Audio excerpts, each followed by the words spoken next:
Pasta 8. Socialismo. 1. Fatos versus interpretações. Que é ser socialista? Jornal da Tarde, 28 de outubro de 1999. O socialismo matou mais de 100 milhões de dissidentes e espalhou o terror, a miséria e a fome por 1/4 da superfície da Terra. Todos os terremotos, furacões, epidemias, tiranias e guerras dos últimos 4 séculos, somados, não produziram resultados tão devastadores. Isto é um fato puro e simples, ao alcance de qualquer pessoa capaz de consultar o livro negro do comunismo e fazer um cálculo elementar. Como, porém, o que determina as nossas crenças não são os fatos e sim as interpretações, resta sempre ao socialista devoto o subterfúgio de explicar essa formidável sucessão de calamidades como o efeito de acasos fortuitos, sem relação com a essência da doutrina socialista, a qual assim conservaria, imune a toda a miséria das suas realizações, a beleza e a dignidade de um ideal superior. Até que ponto essa alegação é intelectualmente respeitável e moralmente admissível? O ideal socialista é, em essência, a atenuação ou eliminação das diferenças de poder econômico por meio do poder político. Mas ninguém pode arbitrar eficazmente diferenças entre o mais poderoso e o menos poderoso sem ser mais poderoso que ambos.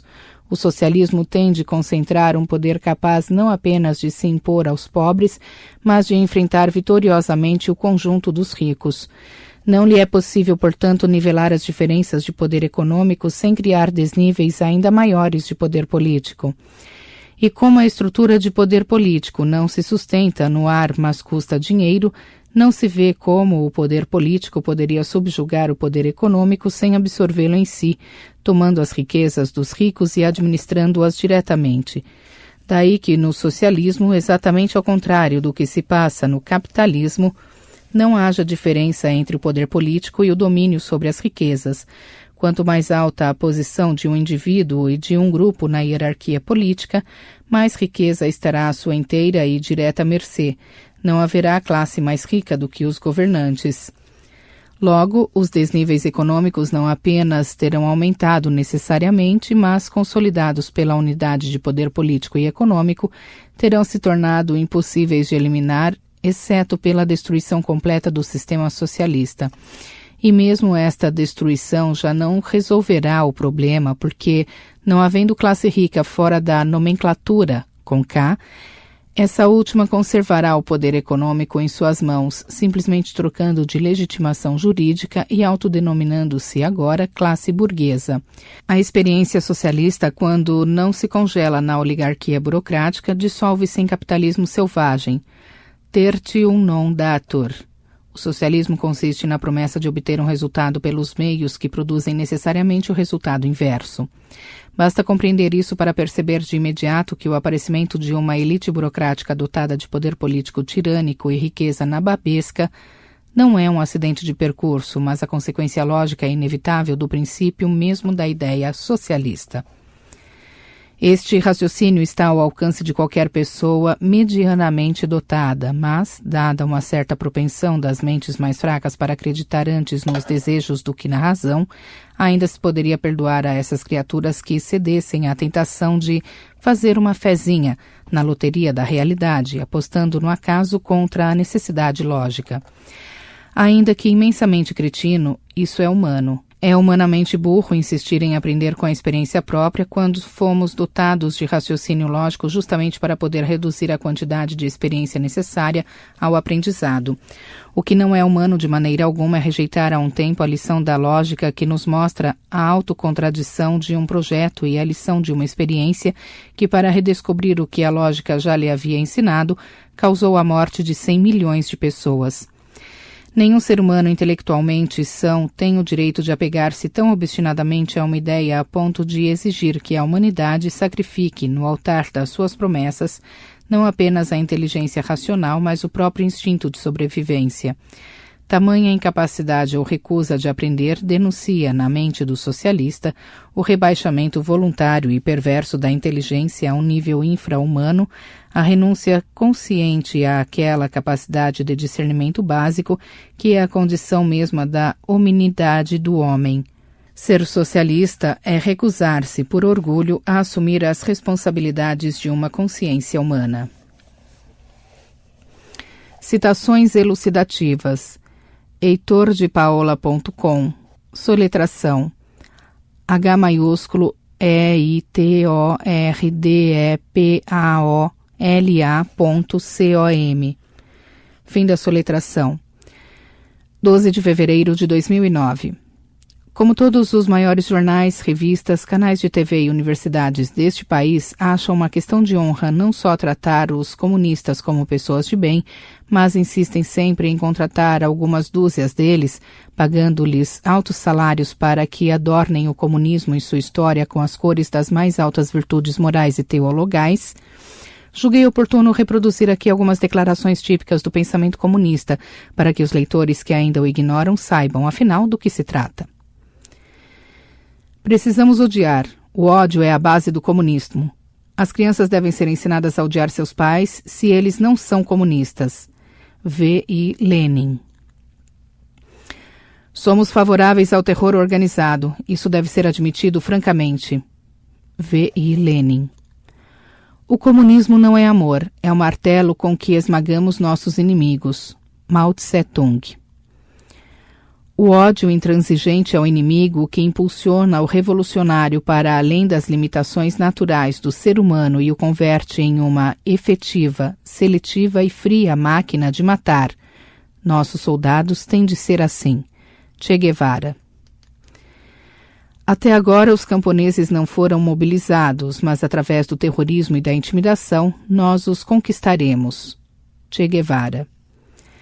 Aos slogans sentimentalistas da fraternidade, opomos aquele ódio aos russos, que é a principal paixão revolucionária dos alemães. Só conseguiremos garantir a revolução mediante a mais firme campanha de terror contra os povos eslavos. Friedrich Engels. A principal missão dos outros povos, exceto os alemães, os húngaros e os poloneses, é perecer no holocausto revolucionário. Esse lixo étnico continuará sendo, até o seu completo extermínio ou desnacionalização, o mais fanático portador da contra-revolução. Karl Marx. Diante dos feitos dessas criaturas, nem todos os observadores tiraram conclusões simpáticas como aquelas que são diariamente repassadas ao nosso público, como verdades de evangelho, pelo establishment jornalístico e educacional. Veja aqui alguns exemplos. Se o que há de lixo moral e mental em todos os cérebros pudesse ser varrido e reunido e com ele se formar uma figura gigantesca, tal seria a figura do comunismo, inimigo supremo da liberdade e da humanidade. Fernando Pessoa. Um comunista é como um crocodilo. Quando ele abre a boca, você não sabe se está sorrindo ou preparando-se para devorar você. Winston S. Churchill. Ninguém pode ser comunista e preservar um pingo de integridade pessoal. Milovan Gilas. Comunismo é barbárie. James Russell Lowell. Eles, os comunistas, não precisavam refutar argumentos adversos. Preferiam métodos que terminavam antes em morte do que em persuasão, que espalhavam antes o terror do que a convicção. Hannah Arendt. A política gnóstica, nazismo e comunismo, é autodestrutiva na medida em que seu desrespeito pela estrutura da realidade leva à guerra contínua.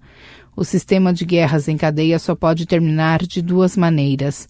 Ou resultará em horríveis destruições físicas e concomitantes mudanças revolucionárias da ordem social, ou, como a natural sucessão de gerações, levará ao abandono do sonho gnóstico antes que o pior tenha acontecido. Eric Voegelin.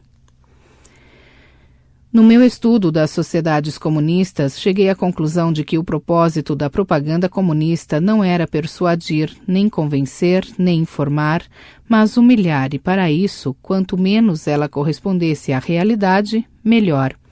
Quando as pessoas são forçadas a ficar em silêncio enquanto ouvem as mais óbvias mentiras, ou pior ainda, quando elas próprias são forçadas a repetir as mentiras, perdem de uma vez para sempre todo o seu senso de probidade.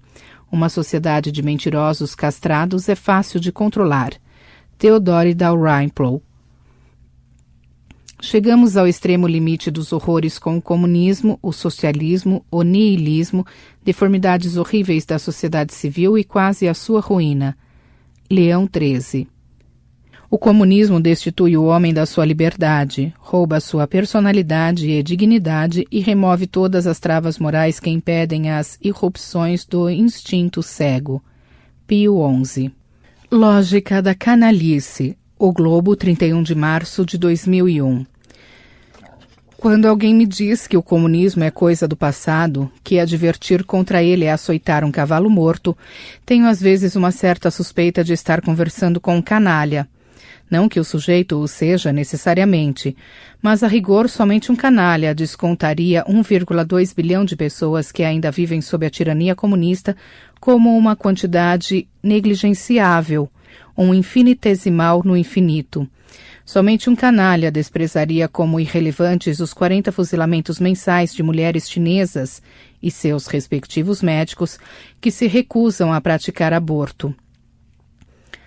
Somente um canalha se persuadiria de que, só porque meia dúzia de firmas americanas estão ganhando dinheiro em Pequim, como se já não tivessem faturado outro tanto na Rússia de Lenin, o comunismo se tornou inofensivo como um rinoceronte de pano. Somente um canalha fingiria ignorar que, após a dissolução da União Soviética, nenhum torcionário do KGB foi demitido, muito menos punido, e que a maior máquina de espionagem, polícia política, terror estatal e tortura institucionalizada que já existiu no universo, com um orçamento superior ao de todos os serviços secretos ocidentais somados, continua funcionando como se nada tivesse acontecido. Somente um canalha induziria o povo a ignorar essas coisas para que, quando a revolução que se prepara no Brasil, com dinheiro do narcotráfico, tomar o poder, ninguém perceba estar revivendo a tragédia da Rússia, da China e de Cuba. Nota de rodapé. Note-se que o texto é de 2001, mais de um ano e meio antes de Lula ser eleito presidente pela primeira vez. Fim da nota de rodapé. Não é preciso ir para o exterior, basta olhar para o Brasil mesmo para ver a força monstruosa que o movimento comunista, seja lá com que nome for, pois ao longo da história mudou de nome muitas vezes ao sabor de seus interesses do momento, vem adquirindo a cada dia que passa. Só para dar um exemplo, a difusão de ideias comunistas nas escolas, da qual muitos brasileiros ainda nem tomaram consciência e que outros insistem em ignorar propositadamente, entre eles o ministro da Educação. Nota de rodapé. O ministro da Educação em 2001, ano de publicação deste artigo, era Paulo Renato Souza, que ocupou o cargo entre janeiro de 1995 e janeiro de 2003. Fim da nota de rodapé. Já passou da fase de simples doutrinação para a do direto e franco estupro das consciências. Em milhares de escolas oficiais, professores pagos com dinheiro público usam de sua influência e de seu poder não apenas para instaurar o culto de líderes genocidas e o mito da democracia socialista, mas para intimidar e punir qualquer criança que não consinta em repetir seu discurso magistral. A mais leve divergência, às vezes a simples dúvida, sujeita o aluno ao constrangimento diante dos colegas, incutindo nele o temor pelo futuro da sua carreira escolar e profissional. Meus próprios filhos passaram por isso e recebo mensalmente dezenas de e-mails com relatos de situações similares. Chamar a isso propaganda, doutrinação, é brandura terminológica de quem não quer ver a gravidade do que se passa. E o que se passa é que o terrorismo psicológico já impôs seu domínio sobre os corações infantis, preparando-os para aceitar como coisa normal, inevitável e até boa, um governo de assassinos e psicopatas como aquele que ainda vigora em Cuba e que já vigora nas regiões sob o domínio das Farc. Em face disso, os brasileiros reagem, encobrindo fatos com palavras, amortecendo a consciência do perigo mediante chavões soporíferos, exibindo aquele ar de calma fingida que trai o medo, o pavor de encarar a realidade. Direi que isso é ingenuidade? Não. A ingenuidade não tem a astúcia verbal requerida para tamanho autoengano.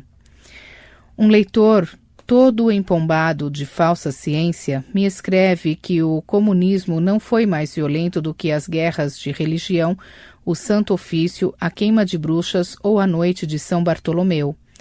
Com aquele ar sabe-tudo de professorzinho de ginásio, cita o horror de Montaigne ante a crueldade das guerras civis de seu tempo e conclui que a violência sempre esteve presente nas diferentes fases da história. Nada como uma frase feita para um brasileiro brilhar falando do que não sabe. Nada como um belo chavão para igualar, numa pasta verbal uniforme, as mais prodigiosas diferenças. A Inquisição Espanhola, o tribunal mais cruel de que se teve notícia antes do século XX, matou 20 mil pessoas. O governo leninista completou cifra idêntica em poucas semanas.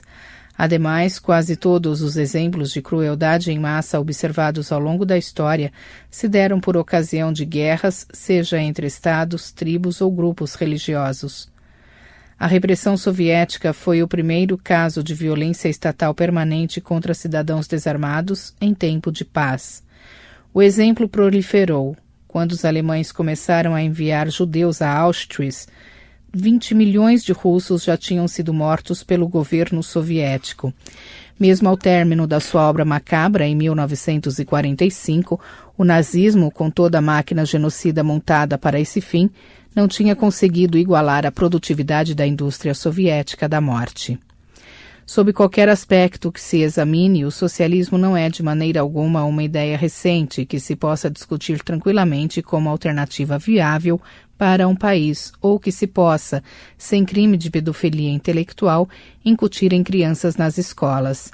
É uma doutrina hedionda, macabra, nem um pouco melhor que a ideologia nazista, e que, para acúmulo de cinismo, ainda ousa falar grosso em nome da moral, quando condena os excessos e violências incomparavelmente menores que seus adversários cometeram no afã de deter sua marcha homicida de devoradora de povos e continentes.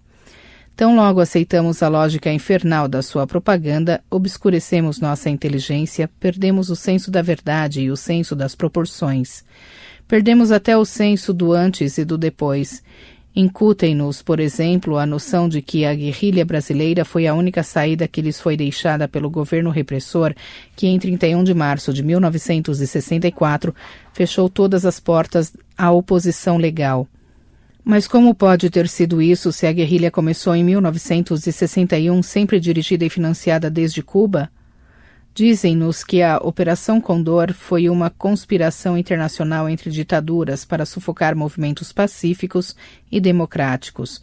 Mas como pode ter sido isso se a tal operação só surgiu tardiamente em resposta ao movimento armado tricontinental dirigido desde Havana e financiado com dinheiro soviético? Mediante as lições dos mestres socialistas, desaprendemos até o senso instintivo da ordem temporal dos fatos. Acreditar nessa gente, ainda que por breves instantes, é desmantelar o próprio cérebro, é destruir em nossas almas a capacidade para as distinções mais elementares e autoevidentes. Por isso, já não tenho mais paciência com pessoas que consentem que seus filhos sejam submetidos a esse tipo de estupidificação. Por um tempo, imaginei que fossem apenas idiotas, covardes ou preguiçosos. Mas a idiotice, a covardia e a preguiça têm limites. Ultrapassado um certo ponto, transformam-se na modalidade mais requintada e sutil de canalice. 2. Socialismo versus capitalismo. Ainda a canalice. O Globo, 7 de abril de 2001. Quando se fala dos 100 milhões de vítimas do socialismo, isto se refere a pessoas assassinadas de propósito por ordem de governantes em tempo de paz.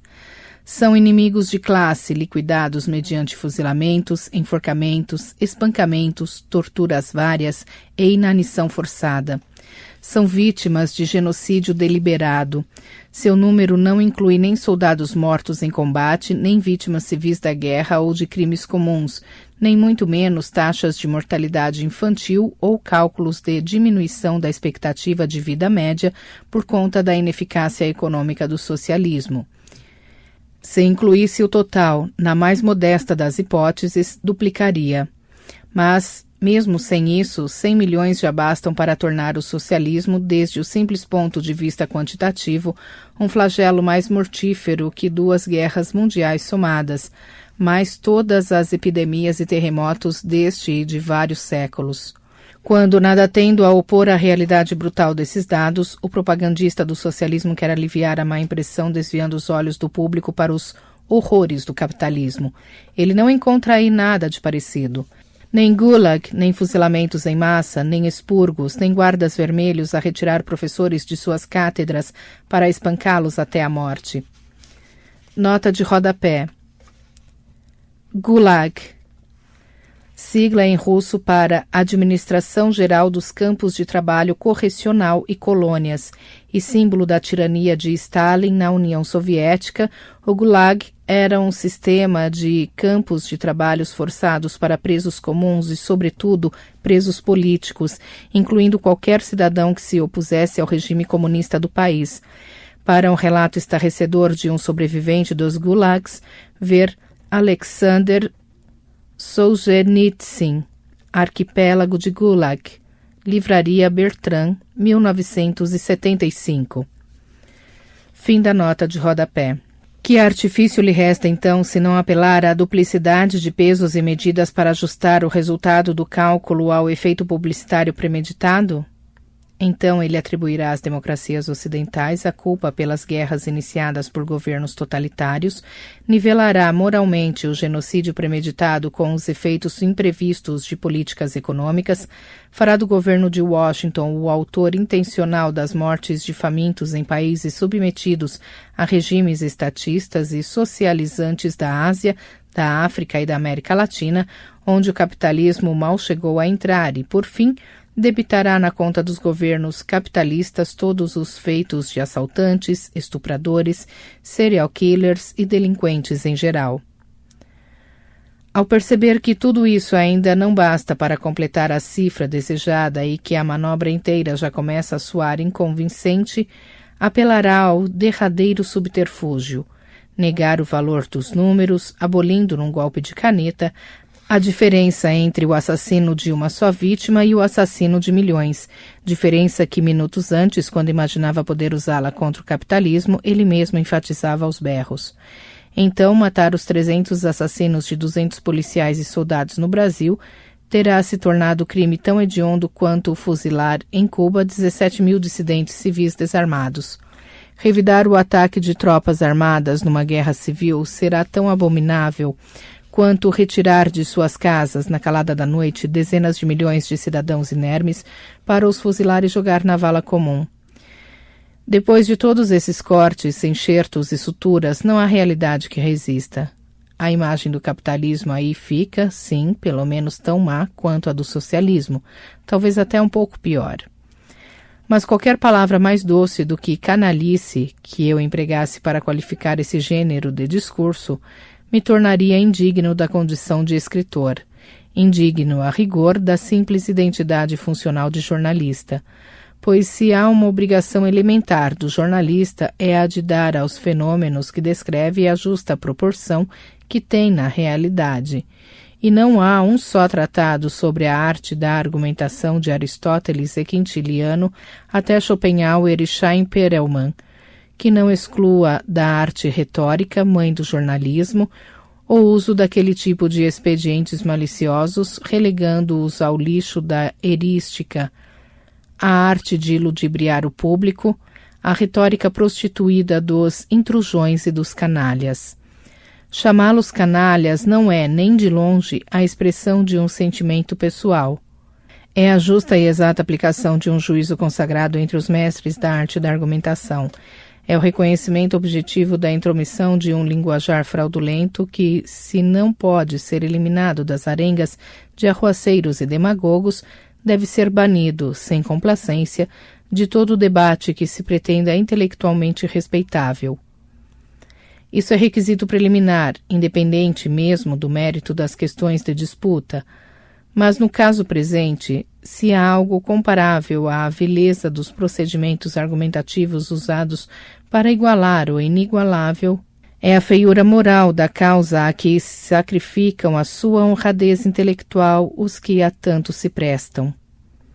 As dimensões do mal que eles pretendem ocultar são tão colossais, ultrapassam de tal modo as medidas do humanamente concebível, que a Igreja, em sentenças papais proferidas ex cathedra, definiu o fenômeno como intrinsecamente diabólico, condenando à excomunhão automática qualquer católico que, por palavras, atos ou omissões, colaborasse com um monstruoso empreendimento. No entanto, não falta quem se escandalize diante dessa sentença papal mais que diante da imensidão do próprio crime que condena. Onde já se viu, dirão, diabolizar assim as pessoas? Feio no sentimento de quem assim fala não é matar 100 milhões de seres humanos. Feio é aliviar por piedade as culpas dos criminosos, atribuindo a autoria de seus feitos ao demônio. Feio não é Pol Pot, não é Stalin, não é Mao, não é Fidel. Feio é o Papa que, vendo-os conduzidos pelo demônio como bonecos, joga as culpas deles sobre o tentador e implora a Deus que os perdoe porque não sabem o que fazem. É assim que, na imaginação dos que se dizem bem-intencionados, o crime se converte em mérito e o perdão em crime. Admito que a visão do mal, nas proporções com que surge no fenômeno socialista, é em si mesma estupefaciente.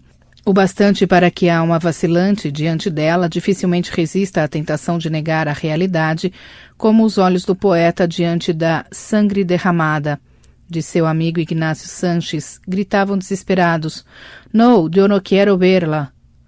Admito que a fraqueza humana para se defender instintivamente da atração hipnótica do mal prefira negá-lo, mas a ignorância voluntária é já a vitória do mal.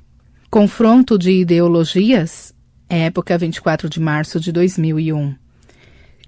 Se você quer avaliar a extensão do domínio hipnótico que os cacuetes marxistas ainda exercem sobre o sistema neuronal de pessoas que se supõem imunes a qualquer contaminação de marxismo, basta ver que estas, quando argumentam em favor do capitalismo, admitem colar na própria testa o rótulo de defensores de uma determinada ideologia.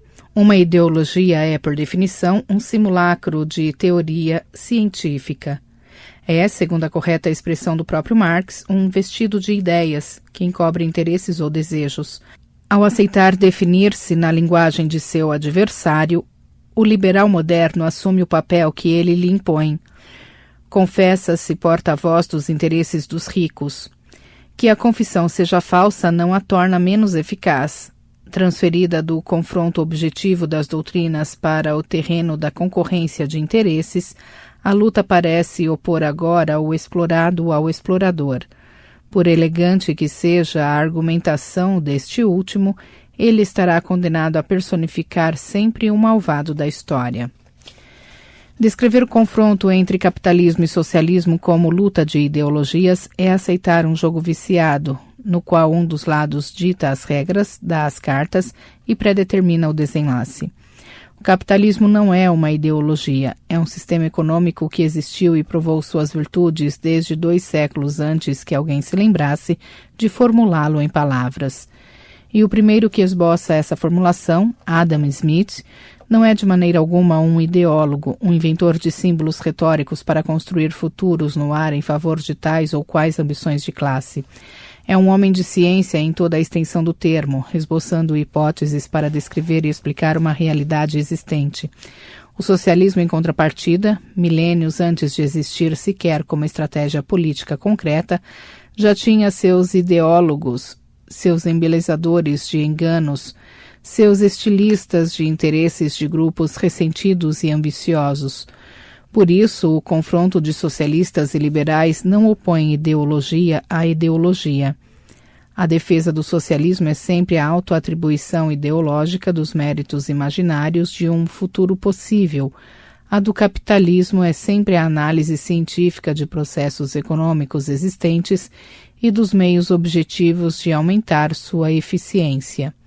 Malgrado tudo quanto se possa alegar contra ele sob outros aspectos, e eu mesmo não tenho deixado de alegá-lo, o capitalismo não somente gerou riquezas incalculáveis, mas pôs em ação os meios práticos de distribuí-las ao povo e criou instituições como a democracia parlamentar, a liberdade de imprensa, os direitos humanos, ao passo que o socialismo, só o que fez até hoje foi prometer um futuro melhor ao mesmo tempo que reintroduzia o trabalho escravo banido pelo capitalismo, suprimia todos os direitos civis e políticos conhecidos, reduzia mais de 1 bilhão de pessoas a uma angustiante miséria e, para se sustentar no poder, recorria a meios de uma crueldade quase impensável, como, por exemplo, a empalação e o esfolamento de prisioneiros, um recurso muito usado durante o governo de Lenin.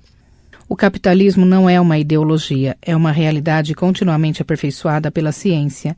Ideologia é o socialismo, o vestido de ideias que encobre as ambições sociopáticas de semi-intelectuais ávidos de poder. Nota de rodapé. O autor utiliza a expressão sociopata e suas variações com o mesmo sentido de psicopata e suas variações correspondentes.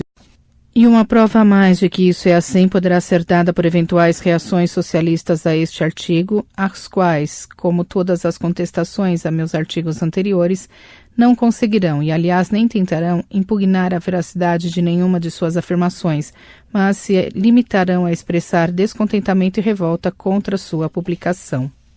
A vitória do fascismo, O Globo, 26 de julho de 2003. Tom Jobim dizia que no Brasil o sucesso é um insulto pessoal. Sem querer, explicava assim a ampla aceitação da ideologia socialista entre nós. Para o cidadão normal de uma democracia, o êxito de quem quer que seja é resultado do talento e da sorte.